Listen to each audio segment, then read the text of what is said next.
What is up mga kapulutan? Paskong Pasko na talaga dito sa La Union dahil nag-open na ang Naragsak Apascua Christmas Village. Kaya tawagin nyo na ang gusto nyong tawagin. Pwede kayong mag-rides at kumain. Alright. Siyempre di mawawala yung kapulutan bag natin na merong kilawin, Uncle Tom Chili Garlic Oil at Tanduay Products. Kaya samahan nyo ako makigulo at makisaya sa Naragsak Apascua Christmas Village sa La Union. Medyo late na nga kami nakarating dahil traffic, naabutan pa namin yung parade. Located pala ang Christmas Village sa FOCC, Barangay Sevilla, San Fernando City, La Union. Marami ng tao pero hindi pa rin nag-open yung ilaw dahil may program pa. Tapos biglang lumapit si ate, pinakita niya yung passcode niya. Ay yung cellphone niya pala kasi nakafollow siya sa akin at dahil dyan, meron kang kapulutan bag. Tinanong ko muna kung ilang taon na siya dahil nasa legal age na siya. Pwede sa'yo to, idol. Alright. Siyempre may picture muna pagkatapos. Then nagpa-picture din si Sir from Pugo, La Union. Shoutout sa'yo, Lodi Cakes. Di mangyayari to kung di dahil sa napakapogi at napakabait nating na governor. Nag-iisang Super Mario. Siguradong marami ang magsasaya dahil napakaganda ng ating Christmas Village. Dahil di pa natatapos ang program at gutom na ako. Wala pang mga ilaw. Kain muna tayo dito lang taco balls. Nagpudot. Ayun, buti naabutan ko. Officially open na ang ating Naragsak Apascua Christmas Village dito sa La Union. Pinailaw na nila ang buong Christmas Village. Syempre, hindi mawawala ang fireworks. Bonggang-bongga.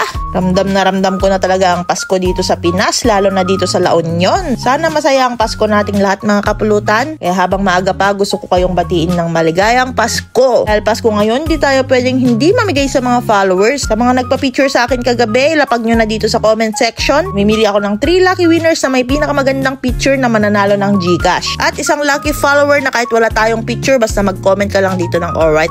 Para kahit papano makapagbigay din tayo ng saya sa mga followers ko kahit malayo ako sa inyo. Hindi ako mayaman mga kapulutan hindi rin ako anak ng kontraktor. Gusto ko lang din makapagbigay sa inyo kahit maliit na bagay. Kasi yun naman talaga ang tunay na essence ng Pasko. Christmas giving. Pero kahit wala kang mabigay na pera or gamit, syempre pwede yan na pagmamahal. O tama na ang drama, tara kumain na ng shawarma. O diba, kumpleto dito sa Christmas Village mga kapulutan. After nyo mag-rides at games, marami kayong pagpipilian dito sa mga food stalls. Pero dito ako bumili sa may WNB food kiosk. Kaya pala WNB kasi wraps and bite ang meaning nun. Dito sa tabi niya may nagbebenta din ng authentic pork sisig sa halagang 79 pesos. Meron ng rice yan. Kaya tikman na natin mga kapulutan. Mag food trip na tayo. Sheesh! After ilang oras ng paglalakad dito sa Christmas Village, nawala yung pagod ko dahil nabusog na ako mga kapulutan. Gustuhan ko ngayong shawarma nila. Ang sarap nung meat at nung sauce. Mapapa alright ka mga kapulutan. At syempre sa panulak natin, kailangan natin ng masarap na iced coffee. Andito tayo ngayon sa Templados. Premium na yung ingredients, premium pa yung lasa. In-order ko nga sa kanila yung kanilang signature iced coffee na magigising ka sa katotohanan na iba na talaga yung mahal niya. Charot! Pero legit masarap yung timpla nila dito sa Templados mga kapulutan. Dito na kayo bumili, pulutan ng ina mo approve. Ano pang nihintayin nyo? Tara na dito sa Christmas Village. Wala na naman kaming masabi kundi alright.